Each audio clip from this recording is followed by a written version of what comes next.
Welcome ako sa Panahon TV. Sa puntong ito naman, alamin po natin ang magiging lagay ng ating panahon sa susunod na 3 araw. Unahin po natin sa Baguio City, maulan po ang panahon bukas. Pero huwag kayong mag-alala dahil gaganda rin po ang panahon pagsapit ng Sabado at ng Linggo. Dito naman sa atin sa Metro Manila, magiging partly cloudy with isolated rain showers and thunderstorms. Kaya naman po generally pwede nating sabihin na magandang panahon pong inaasahan natin simula bukas hanggang sa weekend. Sa Metro Cebu naman po, less chance pa rin po ang mararanasan nyo dyan simula po yan bukas hanggang sa sumapit ang Linggo. Sa Metro Davao naman, bahagyang maulap lang po ang kalangitan na maaring magdulot lang po ng mga pulupulong pag-ulan o pagkidlat pagkulog simula po yan bukas hanggang sa weekend. At panghuli na lang po natin sa may Zamboanga City. Posibleng maulan po ang panahong maranasan ninyo bukas pati rin po sa Sabado, pero magkakaroon naman po ng improvement pagsapit na Linggo. At ngayon naman po alamin po natin ang magiging agwat ng temperatura sa tourist destinations ng bansa. Diyan po sa Taal, Batangas at pati rin po sa Puerto Galera, magkapareha po ang temperatura na aabot ng 24 to 31 degrees Celsius. At dito naman po sa Banawe Rice Terraces, napakalamig po ng temperatura na kung meron po yung 15 to 20 degrees Celsius.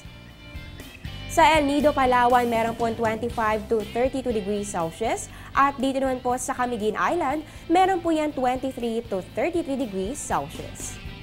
Sa ngayon po ay naibaba na po ng Pag-asa ang storm warning signal dyan po sa may Batanes. Pero sa oras na magkaroon po ulit tayo ng bagyo, ano nga ba ang ibig sabihin ng iba't ibang public storm warning signals ng Pag-asa? Alamin po natin yan sa napapanahong kaalaman.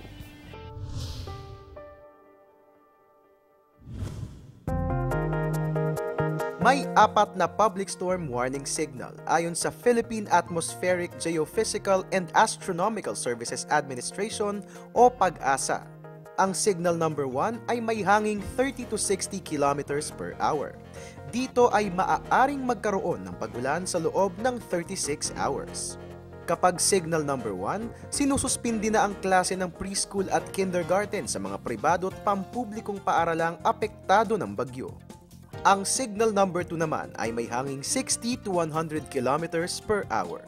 Dito ay sinususpindi na ang klase sa mga apektadong lugar mula preschool hanggang elementary level.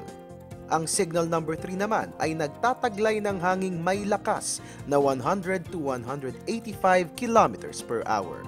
Kapag ganito kalakas ang bagyo, wala ng klase sa mga apektadong lugar mula preschool hanggang college. At ang pinakamatindi, ang signal number 4 na may hanging 185 kilometers per hour at pataas. Dito ay wala ng klase sa lahat ng antas at kadalasang hindi na rin pinapapasok ang mga empleyado ng mga kumpanya. Tandaan na ang public storm warning signal ay base sa lakas ng hangin at hindi sa lakas ng ulan. Maaaring walang ulan kahit may bagyo. Ngunit pakatandaan na ang malakas na hangin ay mapaminsala din sa ating kaligtasan.